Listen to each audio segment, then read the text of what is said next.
आज मैं आपको पढ़ाऊंगा लाइट रिएक्शन।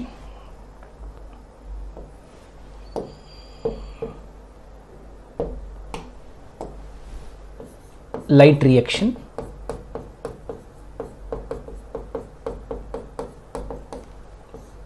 प्रकाश की अभिक्रिया।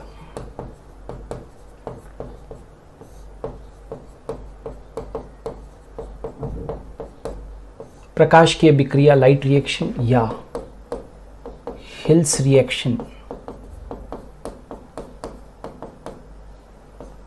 आप इसको लाइट रिएक्शन कह सकते हैं या आप इसको क्या कह सकते हो, हिल्स रिएक्शन कह सकते हो, या आप फोटो केमिकल रिएक्शन कह सकते हो,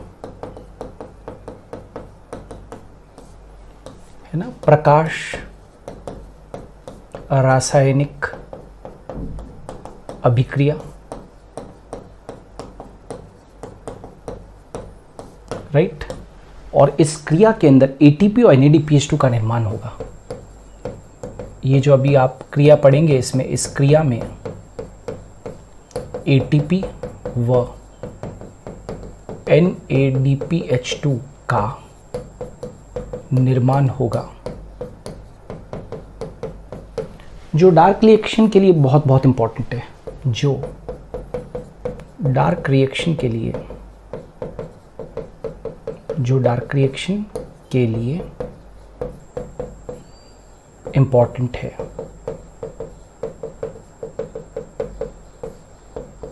बिना उसके डार्क रिएक्शन नहीं चल सकता है, बिना उसके डार्क रिएक्शन नहीं चल सकता।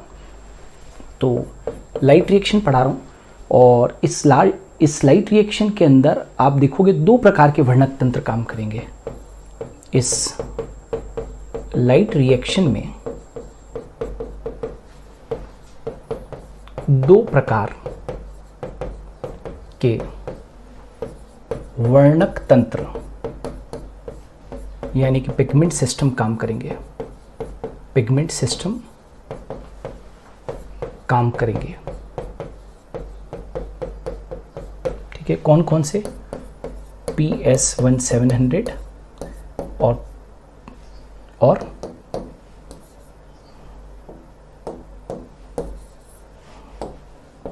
PS2680 दो काम करेंगे। ये किसने बताया, है ना? अकॉर्डिंग टू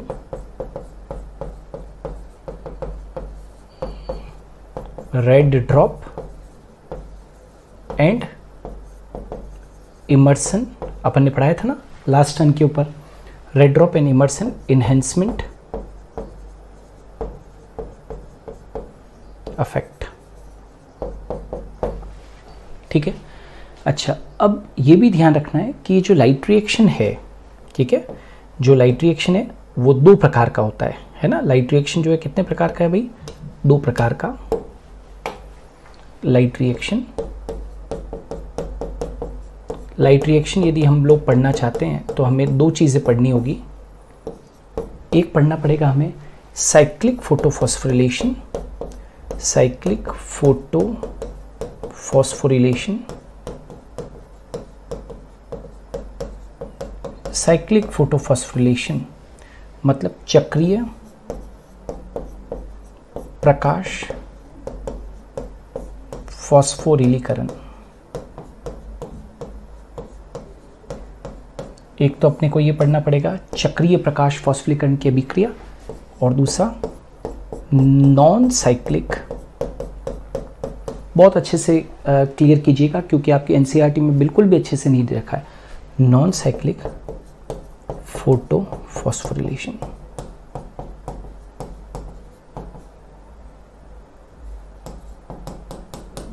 मतलब अचक्रीय प्रकाश फॉस्फोरिलीकरण की अभिक्रिया।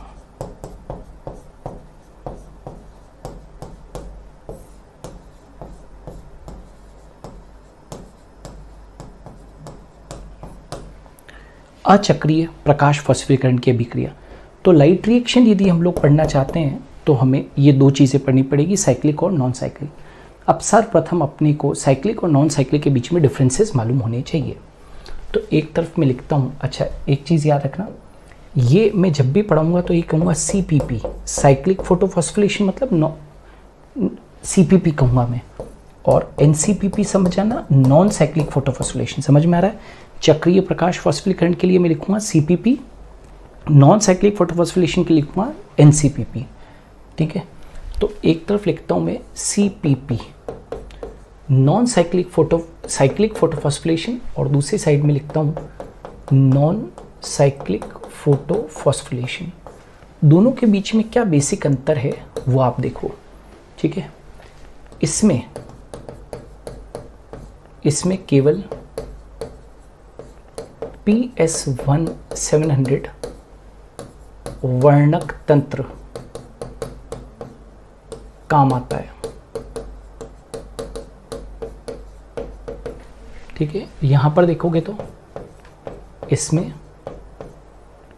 PS1700 व PS2 680 दोनों वर्णक तंत्र काम आते हैं।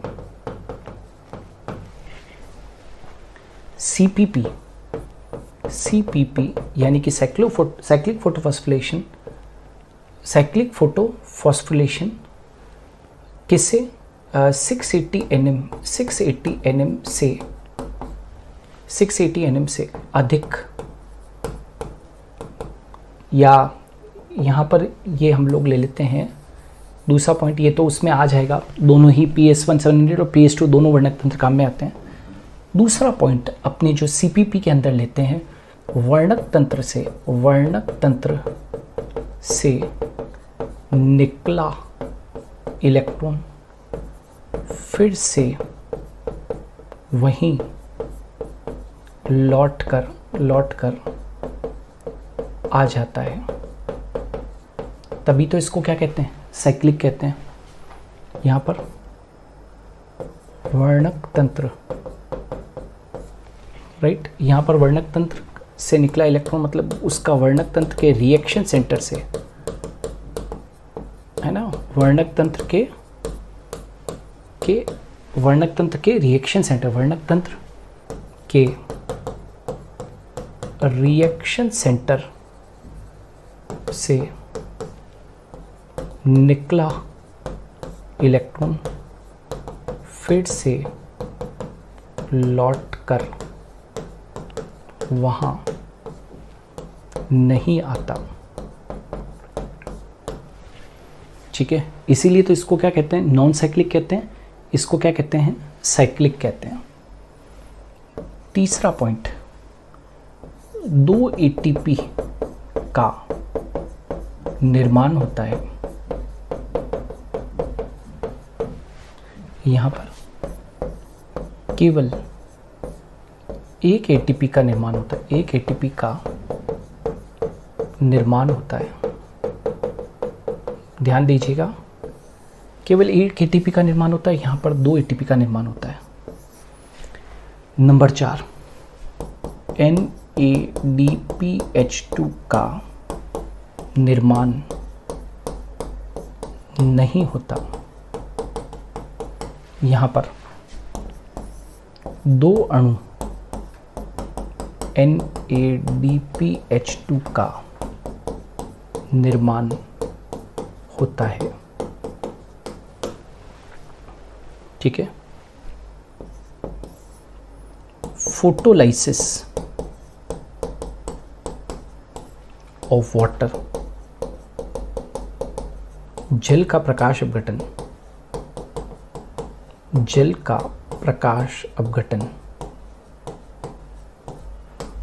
फोटोलाइसिस ऑफ वाटर नहीं होता।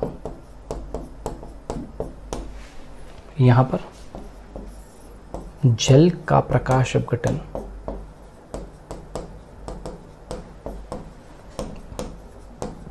मतलब लाइट की प्रेजेंस में वाटर का ब्रेकडाउन, जल का प्रकाश अपघटन, फोटोलाइसिस ऑफ वाटर होता है।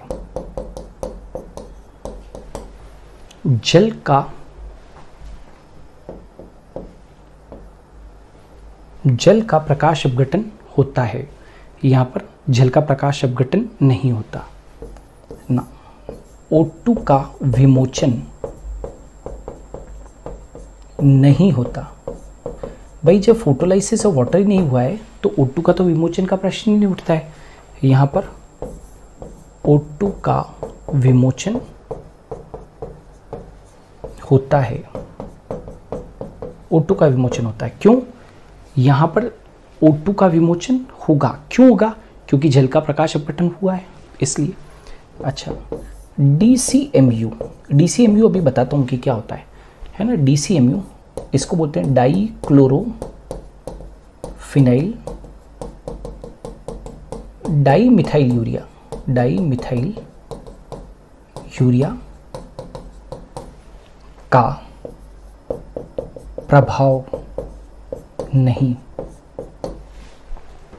यहाँ पर DCMU का प्रभाव होता है, DCMU का प्रभाव होता है। यह NADPH2 के निर्माण को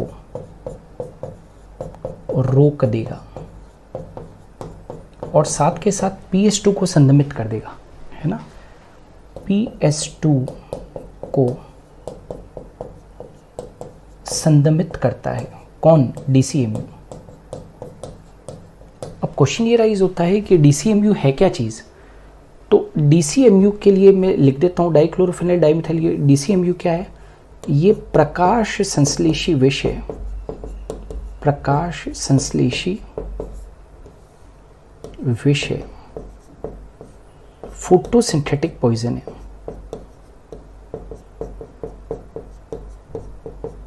फोटोसिंथेटिक पॉइजन है ये प्रकाश संश्लेषी विष है, फोटोसिंथेटिक पॉइजन है, ठीक है। तो यहाँ DCMU का इफेक्ट नहीं होता है, वहाँ पर DCMU का प्रभाव होगा। तो ये CPP और NCPP में क्या है भाई? अंतर है, ये दोनों के अंदर अंतर है। अब अपने को 1 बाय 1 करके पढ़ना पड़ेगा, है ना। 1 बाय 1 करके अपने पढ़ेंगे तो आपको जल्दी समझ में आएगा। सबसे पहले जो थीम ले रहे हैं अपने वो है CPP, ठीक है।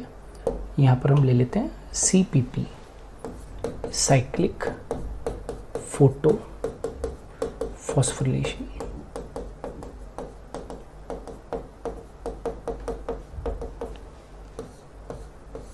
साइक्लिक फोटोफॉस्फोरिलेशन, ठीक है।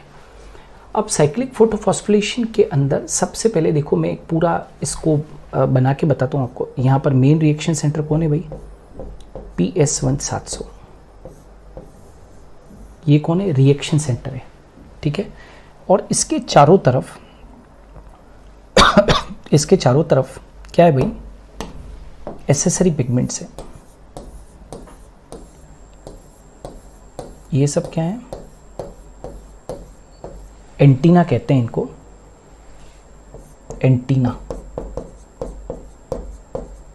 Accessory pigments.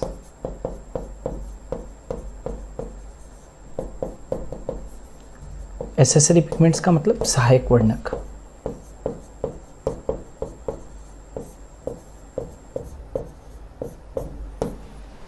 ठीक है।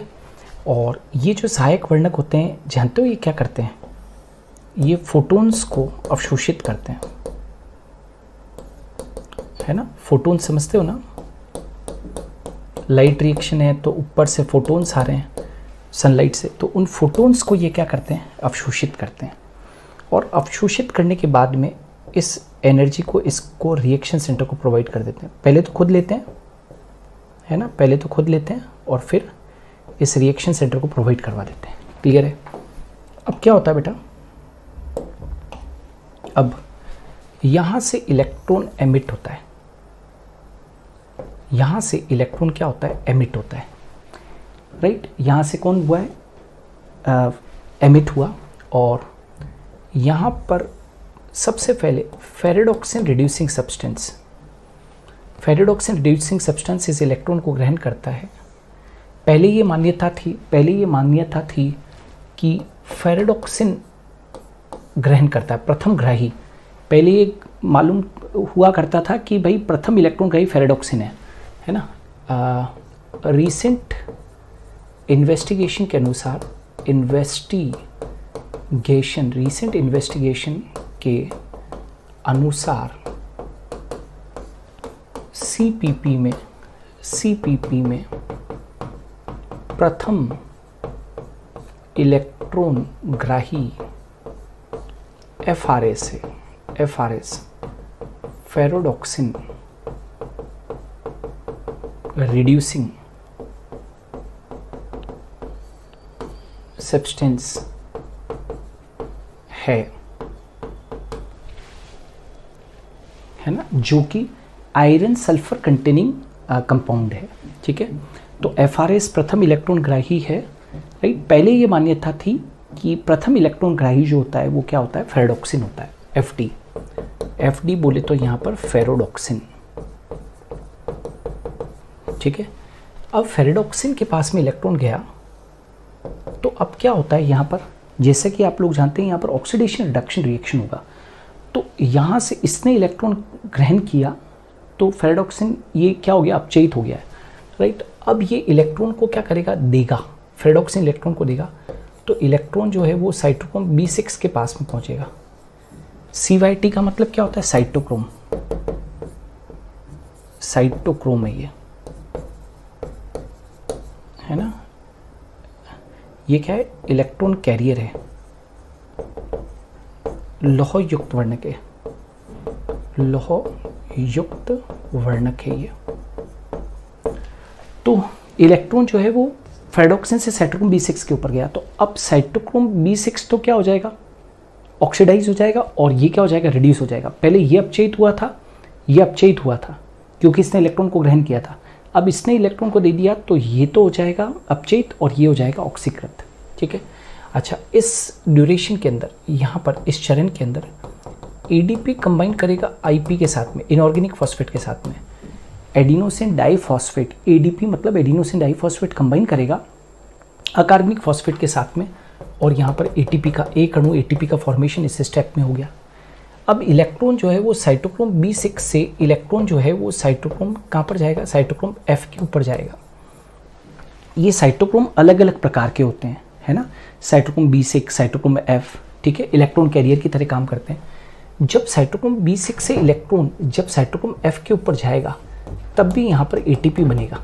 यहाँ पर एडीपी कंबाइन करेगा किसके साथ में, आईपी के साथ में, इनऑर्गेनिक फॉस्फेट के साथ में, और इस स्टेप के अंदर भी एटीपी का फॉर्मेशन होगा। ठीक है, अब साइटोक्रोम F से इलेक्ट्रॉन जो है वो जानते हो किसके पास में जाएगा, यहाँ पर दैट इज पीसी के पास में जाएगा। ठीक है, पीसी, इस दौरान यहाँ पर एटीपी का निर्माण नहीं होगा। अब पीसी क्या चीज़ है, तो प्लास्टोसाइनिन, है ना, पीसी क्या है, प्लास्टोसाइनिन। ये कैसा है, दैट इज कॉपर कंटेनिंग, ये कॉपर कंटेनिंग होता है, ये कॉपर कंटेनिंग कंपाउंड है। तो इलेक्ट्रॉन इसके पास में गया। अब इलेक्ट्रॉन सीधा प्लास्टोसाइनिन से वापस से कहाँ पर लौट आता है, जहाँ से निकला था वहाँ पर ही लौट कर आ जाता है, जहाँ से निकला था वहाँ पर ही लौट कर आ जाता है। तो बताओ ये वाली जो स्टेप हुई वो साइक्लिक फोटोफॉस्फोरिलेशन हुई या नहीं हुई, चक्रीय प्रकाश फॉस्फोरिलीकरण, फॉस्फोरिलीकरण अभिक्रिया, यानी कि चक्रीय प्रकाश फॉस्फोरिलीकरण का मतलब क्या है, CPP, साइक्लिक फोटोफॉस्फोरिलेशन, चक्रीय प्रकाश फॉस्फोरिलीकरण। अब जरा देखो कि क्या अपन ने जो अभी स्टेप्स पढ़े थे, क्या वो स्टेप इस डायग्राम के अंदर दिख रहे हैं। बिल्कुल सिंपल सरल विधि के द्वारा मैं पढ़ा रहा हूँ। यहाँ पर अभिक्रिया केंद्र यहाँ पर PS1700 है। ये क्या चीज़ है, रिएक्शन सेंटर। बताओ यहाँ पर रिएक्शन सेंटर कौन है, PS1700, ठीक है। अच्छा, अभिक्रिया केंद्र से निकला इलेक्ट्रॉन घूम फिर कर, अभिक्रिया केंद्र से निकला इलेक्ट्रॉन घूम कर वापस वहीं आ गया, एग्रीड, ठीक है। अच्छा, प्रथम इलेक्ट्रॉन ग्राही फेरेडॉक्सिन रिड्यूसिंग सब्सटेंस है। पहले ये मानते थे कि प्रथम इलेक्ट्रॉन ग्राही कौन है, फेरेडॉक्सिन है। लेकिन अब ये मानते हैं कि फेरेडोक्सिन रिड्यूसिंग सब्सटेंस प्रथम इलेक्ट्रॉन ग्राही है, यहाँ पर ये प्रथम इलेक्ट्रॉन ग्राही है। चलो कितने एटीपी बन रहे हैं इस स्टेप के अंदर, ये देख रहे हो 2 एटीपी बन रहे हैं, राइट। इसमें 2 एटीपी का फॉर्मेशन हो रहा है, 2 एटीपी का फॉर्मेशन हो रहा है। क्या यहाँ पर NADPH2 बन रहे हैं? नहीं बन रहे हैं। क्या यहाँ पर जल का प्रकाश अपघटन हो रहा है? नहीं हो रहा है। क्या यहाँ पर NADPH2 बन रहे हैं? नहीं बन रहे हैं, ठीक है। चक्रीय, इलेक्ट्रॉन घूम फिर कर वापस से रिएक्शन सेंटर पे आ गया, तो इसको हमने क्या कह दिया? चक्रीय। प्रकाश की उपस्थिति में हो रहा है ये रिएक्शन, ये देखो प्रकाश की उपस्थिति में हो रहा है, राइट। तो प्रकाश वर्ड यूज़ किया। और फॉस्फोरिलीकरण का मतलब है कि प्रकाश की उपस्थिति में यहाँ पर एटीपी का निर्माण। प्रकाश फॉस्फोरिलीकरण का मतलब क्या हो रहा है? प्रकाश की उपस्थिति में एटीपी का निर्माण, ठीक है। प्रकाश फॉस्फोरिलीकरण, प्रकाश की उपस्थिति में एटीपी का निर्माण। इज इट क्लियर और नॉट? तो ये क्या है? साइक्लिक फोटोफॉस्फोरिलेशन, मतलब चक्रीय प्रकाश फॉस्फोरिलीकरण। अब जो मैं आपको पढ़ाने जा रहा हूँ वो बहुत महत्वपूर्ण है, और वो है that is non cyclic photophosphorylation. Non cyclic photophosphorylation, अचक्रीय प्रकाश फॉस्फोरिलीकरण। नॉन साइक्लिक फोटोफॉस्फोरिलेशन, अचक्रीय प्रकाश फॉस्फोरिलीकरण। आप इसको चाहें तो जेड स्कीम भी कह सकते हैं। जेड स्कीम क्यों कहते हैं अभी पूरा आएगा, जेड स्कीम कहेंगे इसे, ठीक है। अच्छा, इसमें याद रखना प्रथम इलेक्ट्रॉन ग्राही फेओफाइटिन है, फेओफाइटिन,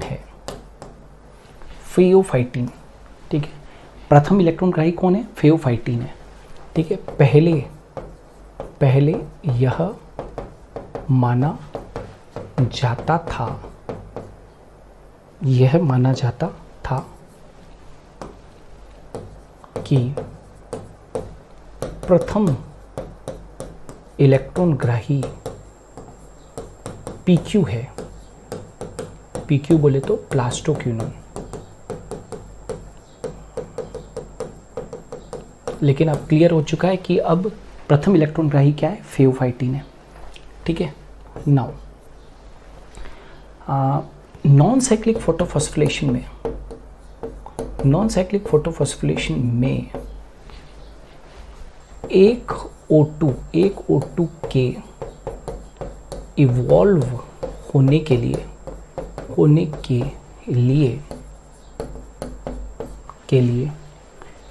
8 क्वांटम प्रकाश की आवश्यकता होती है।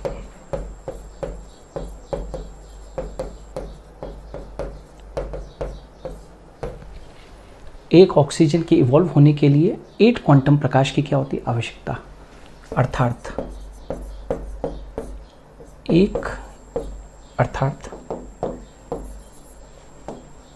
एक इलेक्ट्रॉन को मूव करने के लिए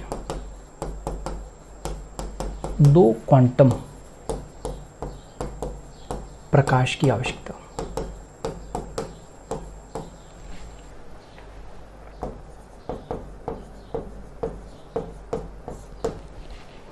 ठीक है भाई, एक इलेक्ट्रॉन को मूव करने के लिए 2 क्वांटम प्रकाश की क्या पड़ेगी? आवश्यकता। एनसीपीपी में एक ऑक्सीजन के इवॉल्व होने के लिए 8 क्वांटम प्रकाश की क्या होती है? आवश्यकता। अर्थात एक इलेक्ट्रॉन को मूव करने के लिए 2 क्वांटम प्रकाश की क्या होगी? आवश्यकता होगी। इसलिए नॉन साइक्लिक फोटोफॉस्फोरिलेशन में रिएक्शन सेंटर से 4 इलेक्ट्रॉन एमिट होंगे।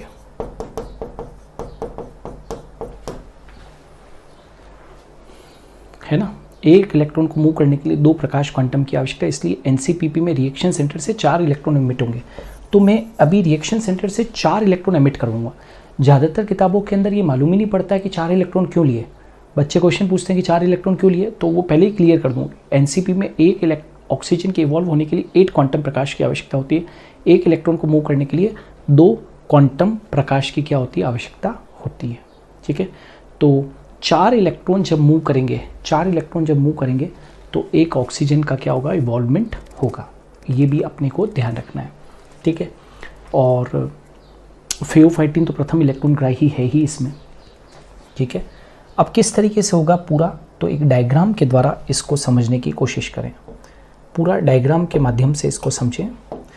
देखिएगा यहाँ से मैं स्टार्ट करता हूँ, ये क्या है PS1 680, PS2 680, आप ये तो जानते हो यहाँ पर दोनों रिएक्शन सेंटर काम में आएंगे, लेकिन पहला जो रिएक्शन सेंटर जो लाइट को एब्जॉर्ब करेगा वो कौन है, डेट इज़ PS2 680 है।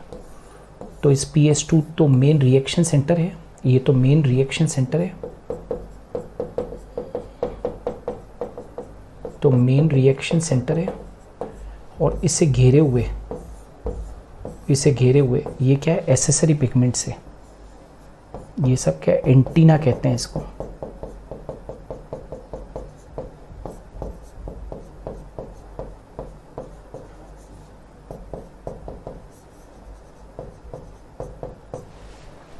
ठीक है, और इसके ऊपर आपको मालूम है लाइट गिरेगी,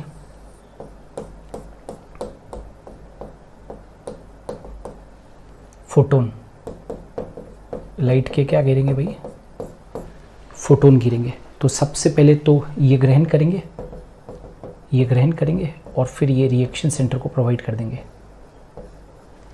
ठीक है, ये रिएक्शन सेंटर को प्रोवाइड कर देंगे। अब क्या होता है भैया, यहाँ से इलेक्ट्रॉन एमिट होंगे। नाउ आप सब जानते हैं कि 4 इलेक्ट्रॉन एमिट होंगे। मैंने क्या कहा था कि ऑक्सीजन के एक इवॉल्वमेंट के लिए 8 क्वांटम ऑफ लाइट चाहिए, और यहाँ पर 4 इलेक्ट्रॉन इवॉल्व होंगे, है ना, 4 इलेक्ट्रॉन इवॉल्व होंगे, और एक इलेक्ट्रॉन को मूव करने के लिए 2 क्वांटम लाइट चाहिए। अच्छा, प्रथम ग्राही जो है यहाँ पर इलेक्ट्रॉन का वो कौन सा है, फेओफाइटिन। पहले तो ये मानते थे कि प्रथम इलेक्ट्रॉन ग्राही जो है वो कौन है, PQ है, प्लास्टोक्यूनॉन, लेकिन अब ये मानते हैं कि फेओफाइटिन क्या है, प्रथम इलेक्ट्रॉन ग्राही है। प्रथम इलेक्ट्रॉन ग्राही यहाँ लिख देते हैं, प्रथम इलेक्ट्रॉन ग्राही, तो प्लास्टोक्यूनॉन है। अब यहाँ से इलेक्ट्रॉन यहाँ पर गया, तो ये तो हो गया अपचयित, ये हो गया अपचयित। अब इलेक्ट्रॉन आगे गति करेगा, ठीक है, ये आगे गति करेंगे, तो यहाँ पर क्या होगा, व्हाट विल हैपन, यहाँ से इलेक्ट्रॉन क्या करेगा, गति करेगा, ठीक है, यहाँ से इलेक्ट्रॉन गति करेगा, यहाँ से ये इलेक्ट्रॉन गति कर रहा है, तो यहाँ पर साइटोक्रोम B599 यहाँ पर काम में आता है, राइट। तो पहले इलेक्ट्रॉन यहाँ से यहाँ पर गया, तो प्लास्टोक्यूनॉन अपचयित हो गया। अब प्लास्टोक्यूनॉन ने इलेक्ट्रॉन दे दिया साइटोक्रोम B को, B599 को, तो साइटोक्रोम B599 अपचयित हो गया और वो क्या हो गया, ऑक्सीकृत। लेकिन इस दौरान किसी भी प्रकार की ATP का निर्माण नहीं होता है।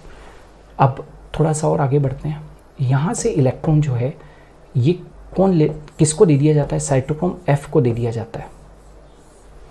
इस दौरान एक अणु ATP का निर्माण होगा, ADP कंबाइन करेगी इनऑर्गेनिक फॉस्फेट के साथ में, और एक अणु ATP का क्या होगा, निर्माण होगा, ठीक है।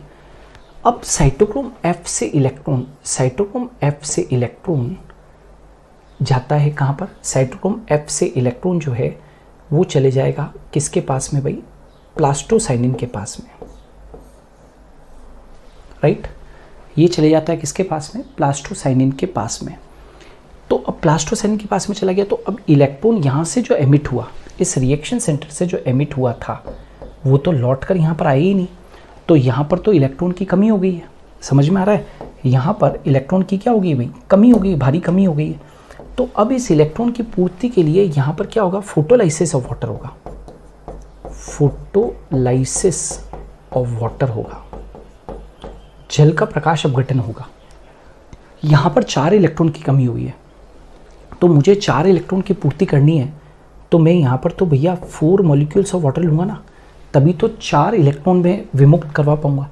अब यहाँ पर फोटोलाइसिस ऑफ वाटर Mn++ और Cl- की उपस्थिति में, ये 2 आयन्स भूलना मत, 50 बार यहाँ से प्रश्न पूछा गया है कि फोटोलाइसिस ऑफ वाटर किन आयन्स की प्रेजेंस में होता है, तो फोटोलाइसिस ऑफ वाटर Mn++ और Cl- राइट की प्रेजेंस में होता है। और यहाँ पर 4H+ ions plus 4 OH minus ions बनते हैं। ठीक है, अब थोड़ी देर के लिए इसको भूल जाइए, इसको भूल जाओ, अभी ये कहाँ काम आएंगे वो बाद में बताता हूँ। और यहाँ पर क्या होता है भैया कि यहाँ पर ये जो है ये तो एक ऑक्सीजन का अणु बना देगा, यहाँ से 4 इलेक्ट्रॉन विमुक्त हो जाएंगे और ये 2 वाटर मॉलिक्यूल बन जाएंगे जब इसको मैं ब्रेक डाउन करूँगा तो। ठीक है, अब ये जो 4 इलेक्ट्रॉन है, ये 4 इलेक्ट्रॉन तो यहाँ पर जो कमी हुई थी उसको पूर्ति कर देंगे। ये जो 4 इलेक्ट्रॉन है ना, वो 4 इलेक्ट्रॉन जो है वो तो क्या कर देंगे, ये जो 4 इलेक्ट्रॉन है ना भैया, ये तो पूर्ति कर देंगे, यहाँ पर जो कमी आई थी वो पूर्ति हो गई। अच्छा, साथ के साथ आप ये भी जानते हो, आप ये भी जानते हो कि ये यहाँ पर ऑक्सीजन विमुक्त हुए, ये एक ऑक्सीजन अणु विमुक्त हुआ है ना, एक ऑक्सीजन अणु विमुक्त हुआ है समझो। तो इवोल्यूशन ऑफ O2, प्रकाश संश्लेषण की क्रिया के अंदर O2 विमोचित होती है, तो वो O2 यहाँ पर विमोचित हुई है। ठीक है, और यहाँ पर 2 अणु वाटर के फॉर्मेशन हो गए। तो फोटोलाइसिस ऑफ वाटर से क्या फ़ायदा हुआ कि यहाँ पर जो इलेक्ट्रॉन की कमी हुई थी रिएक्शन सेंटर पर, जब इलेक्ट्रॉन विमोचित होकर चले गए थे, तो यहाँ पर जो इलेक्ट्रॉन की कमी हुई थी उस इलेक्ट्रॉन की भरपाई यहाँ पर फोटोलाइसिस ऑफ वाटर से हो गई, इसलिए यहाँ पर ये फोटोलाइसिस ऑफ वाटर हुआ है। तो फोटोलाइसिस ऑफ वाटर से ऑक्सीजन तो इवॉल्व हुआ ही, साथ के साथ PS2 पर जो 4 इलेक्ट्रॉन की कमी हुई है वो इलेक्ट्रॉन की भी क्या होगी, पूर्ति होगी। अब प्रश्न उठता है कि अब आगे का प्रश्न उठता है कि अब उसका क्या हुआ, जो इलेक्ट्रॉन यहाँ से घूम फिर के वहाँ पर तो गए नहीं, इन इलेक्ट्रॉनों का क्या हुआ। तो ये प्लास्टोसाइनिन से इलेक्ट्रॉन जो होते हैं वो सीधे किसके पास में जाते हैं, PS1 700 के पास में चले जाते हैं। PS1 700 के ऊपर लाइट तो गिरी रही थी, ये एसेसरी पिगमेंट थे, ये एसेसरी पिगमेंट थे वहाँ पर, है ना, मतलब एंटीना। तो इसके ऊपर लाइट गिर रही है फोटॉन्स के रूप में।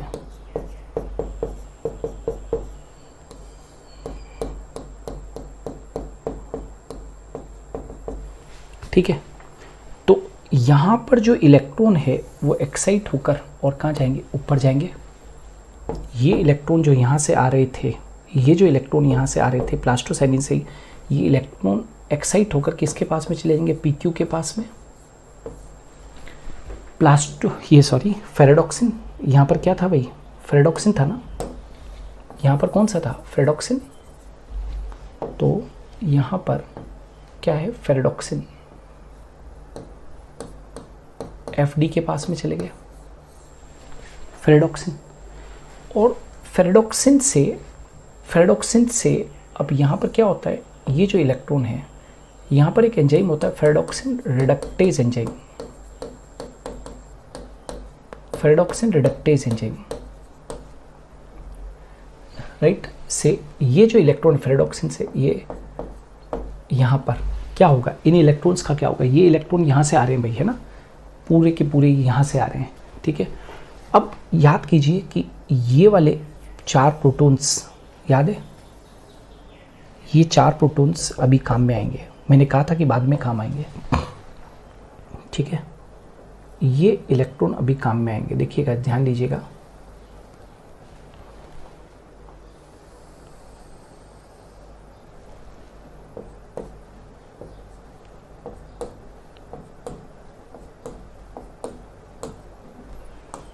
ये यहाँ पर काम आएंगे। ठीक है, तो ये तो 4 इलेक्ट्रॉन और ये 4 प्रोटॉन, और एंजाइम कौन सा, फेरेडॉक्सिन रिडक्टेज। ठीक है, इस एंजाइम की प्रेजेंस में यहाँ पर क्या होगा, यहाँ पर ऑलरेडी क्या होता है, 2 मॉलिक्यूल्स ऑफ NADP होते हैं, 2 मॉलिक्यूल्स ऑफ NADP, ये कंबाइन करेंगे सब, कौन कौन सा, ये और ये तीनों कंबाइन करेंगे, and 2 molecules of NADP will be converted into 2 molecules of NADPH2। ठीक है, तो इस प्रकार से पूरा के पूरा यहाँ पर एक जेड स्कीम बन रही है, जरा ध्यान दीजिएगा, जेड स्कीम। अब आप कहोगे कि सर जेड स्कीम कहाँ दिख रही है, जेड तो ऐसा होता है। तो भैया हाँ बना के बताते हैं ना जेड कैसा होता है। ये देखो, ये और ये, क्या जेड बन रहा है? देखो ना भैया, ये यहाँ पर ऐसा जेड बन रहा है ना, आर यू गेटिंग और नॉट? तो ये पूरा जेड बन रहा है। तो ये जो जेड स्कीम है आपको दिख रही है, वास्तव में और कुछ नहीं है, यही क्या है, नॉन साइक्लिक फोटोफॉस्फोरिलेशन है। क्या है ये जो आपके सामने जेड स्कीम बनी हुई है, इसको यहाँ पर हम लोग लिख देते हैं नॉन साइक्लिक फोटोफॉस्फोरिलेशन। मतलब अचक्रीय प्रकाश फॉस्फोरीकरण, अचक्रीय प्रकाश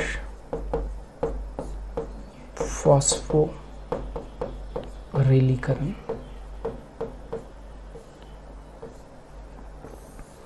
अचक्रीय क्यों कहा? अभिक्रिया केंद्र से, रिएक्शन सेंटर से निकला इलेक्ट्रॉन क्या वापस से वहां पर लौट कर आया था क्या? नहीं, ये तो आगे निकल गया था ना, वहां तो लौट कर आया ही नहीं था, तो इसको अचक्रीय कहा। क्या ये प्रक्रिया प्रकाश की उपस्थिति में चल रही है? हाँ चल रही है। क्या फॉस्फोरीकरण हो रहा है? हाँ, प्रकाश की उपस्थिति में एटीपी का निर्माण हो रहा है, तो प्रकाश की उपस्थिति में एटीपी का निर्माण हो रहा है यहाँ पर, ठीक है। तो प्रकाश फॉस्फोरीकरण। माइटोकॉन्ड्रिया में ही एटीपी नहीं बनती है, माइटोकॉन्ड्रिया के अंदर तो ऑक्सीडेटिव फॉस्फोरिलीकरण के कारण एटीपी बनती है, और जो क्लोरोप्लास्ट होता है, हरितलवक होता है, उसके अंदर प्रकाश फॉस्फोरिलीकरण, फोटोफॉस्फोरिलेशन से क्या बनती है, एटीपी बनती है। इसलिए आप यहाँ पर, क्योंकि कईयों के मन में आता है और एटीपी बन रही है, एटीपी तो माइटोकॉन्ड्रिया में बनती है, तो भाई वहाँ पर एटीपी ऑक्सीडेटिव फॉस्फोरिलेशन के कारण बनती है, और यहाँ पर एटीपी किसके कारण बन रही है, डेट इज प्रकाश फॉस्फोरीकरण के कारण बन रही है, ठीक है। अच्छा बताओ जल्दी से, अभिक्रिया केंद्र से निकला इलेक्ट्रॉन वापस से लौट कर आता है क्या? नहीं आता है, तो नॉन साइक्लिक हो गया। प्रथम इलेक्ट्रॉन ग्राही क्या फेओफाइटिन है? प्रथम इलेक्ट्रॉन ग्राही क्या फेओफाइटिन है? हाँ है, ठीक है। क्या यहाँ पर एटीपी का निर्माण, एक अणु एटीपी का निर्माण हो रहा है? यस, एटीपी का निर्माण केवल कितना हो रहा है? एक अणु एटीपी का क्या हो रहा है, निर्माण हो रहा है। क्या यहाँ पर फोटोलाइसिस ऑफ वाटर हो रहा है? हाँ हो रहा है। क्या यहाँ पर ऑक्सीजन का विमोचन हो रहा है? हाँ हो रहा है। क्या यहाँ पर दो अणु NADPH2 का निर्माण है? सामने दिख रहा है, दो अणु NADPH2 का क्या हो रहा है, निर्माण हो रहा है। तो ये, और यहाँ पर क्या एक जेड बन रहा है, तो यस, तो इसको हम क्या कहते हैं, जेड स्कीम कहते हैं, या नॉन साइक्लिक फोटोफॉस्फोरिलेशन कहते हैं। अब खास बात, ध्यान से सुनना, कुछ खास बातें, कुछ खास बातें देखिएगा। ये जो नॉन साइक्लिक फोटोफॉस्फोरिलेशन है, नॉन साइक्लिक फोटोफॉस्फोरिलेशन, इसमें एक चक्र में, नॉन साइक्लिक फोटोफॉस्फोरिलेशन का जब एक चक्र चला तो एक एटीपी बना, एक चक्र से एक एटीपी बनता है, समझना। एक नॉन साइक्लिक फोटोफॉस्फोरिलेशन में एक चक्र से एक एटीपी बनता है, और एक चक्र से मतलब यूं अलग अलग आप कंफ्यूज ना हो, एक चक्र में जब एक चक्र चलता है तो एक एटीपी बनता है और दो NADPH2 बनते हैं, दो NADPH2 बनते हैं। ये तो किसकी बात हुई, नॉन साइक्लिक फोटोफॉस्फोरिलेशन की। और साइक्लिक फोटोफॉस्फोरिलेशन की बात करें,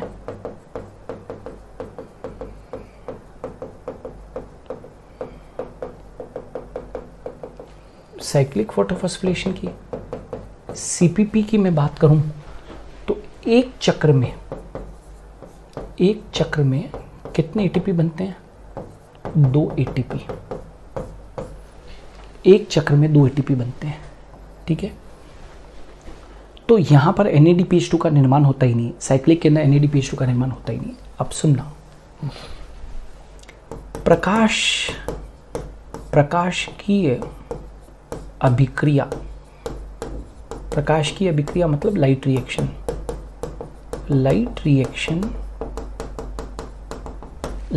जो है, लाइट रिएक्शन में बने एटीपी व NADPH2 का उपयोग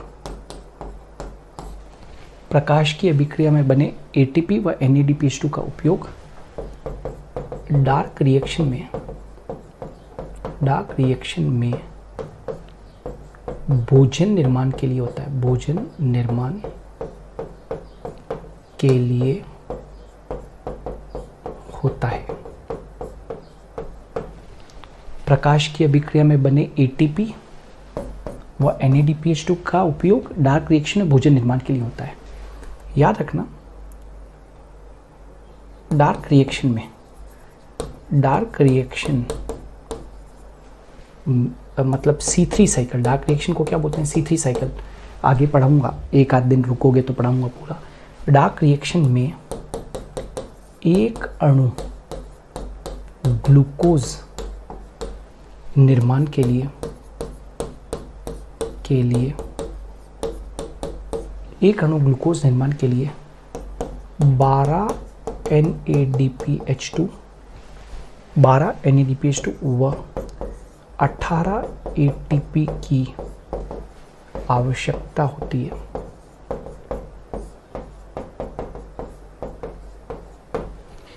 डार्क रिएक्शन में एक अणु ग्लूकोज निर्माण के लिए 12 NADPH2 व 18 ATP की आवश्यकता होती है। अब ध्यान से सुनो, इसलिए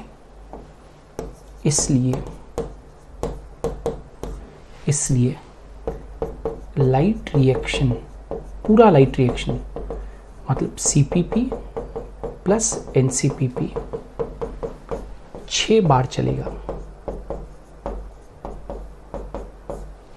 6 बार चलेगा। कैसे? इधर देखो, NCPP यदि 6 बार चले, 6 चक्र में चले तो कितने ATP बनेंगे? 6 ATP। और NADPH2 कितने बनेंगे भाई? एक चक्र में बन रहे हैं 2। समझ में आ रहा है बच्चों? 2। तो 6 बार चक्र चलेगा तो कितने बनेंगे? 12 NADPH2। ठीक है। और CPP 6 बार चक्र चलेगा, 6 चक्र चलेंगे तो एक चक्र में कितने ATP बनते हैं? 2 ATP। तो 6 चक्र में कितने बनेंगे? 12 ATP। अरे एक चक्र में बनते हैं 2 ATP, तो दोनों चक्र में क्या बनेंगे? मतलब 6 बार चक्र चलेगा तो 12 ATP।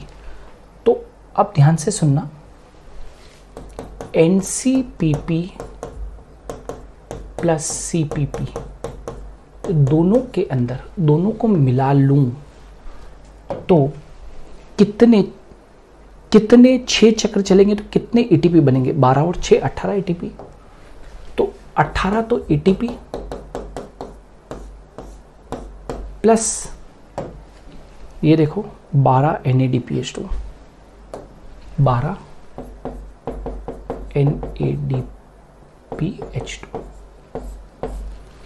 है ना। तो बताओ जल्दी से, ये क्लियर हो गया कि नहीं हो गया? NCPP और CPP दोनों को मिला लूँ मैं तो 18 ATP और 12 NADPH2।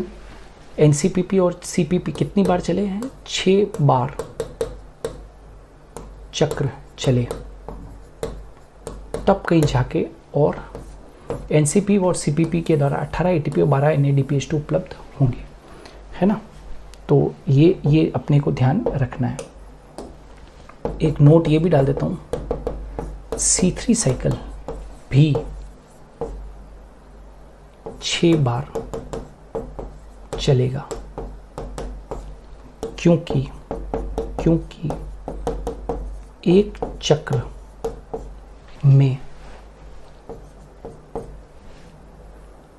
चक्र में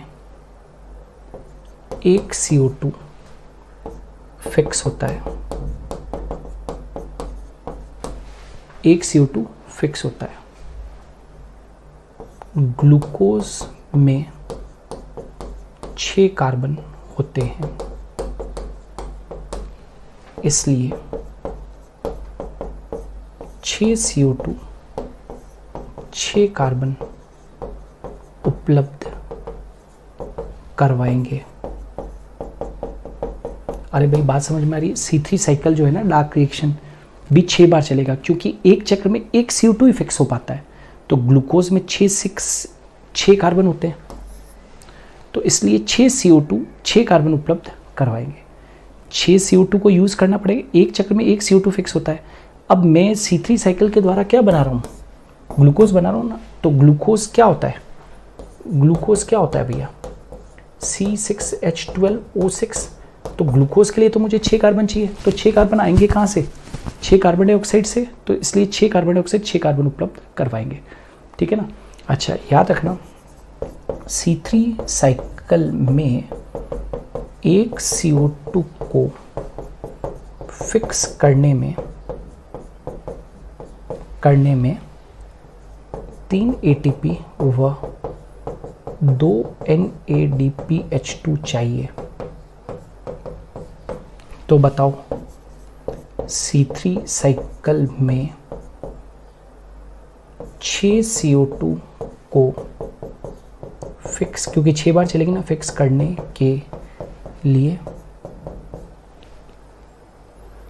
6 3 जा 18 ATP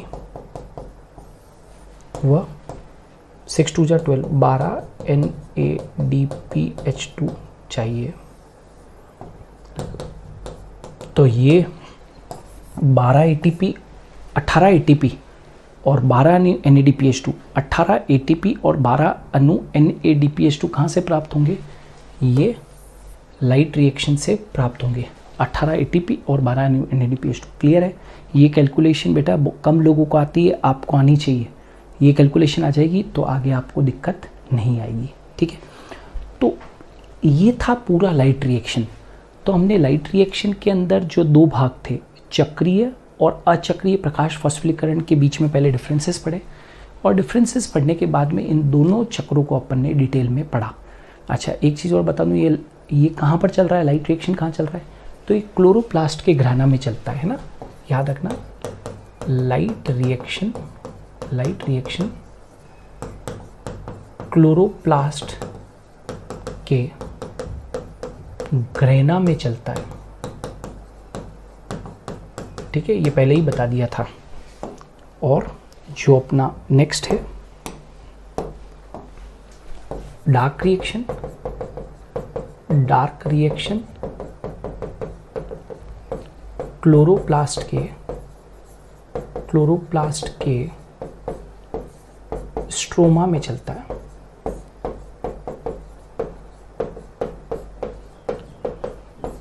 स्ट्रोमा में चलता है। Is it clear. तो ये था हमारा पूरा लाइट रिएक्शन। नेक्स्ट वीडियो के अंदर अब हम लोग पूरा डार्क रिएक्शन शुरू करेंगे। डार्क रिएक्शन अपने आप में बहुत महत्वपूर्ण है।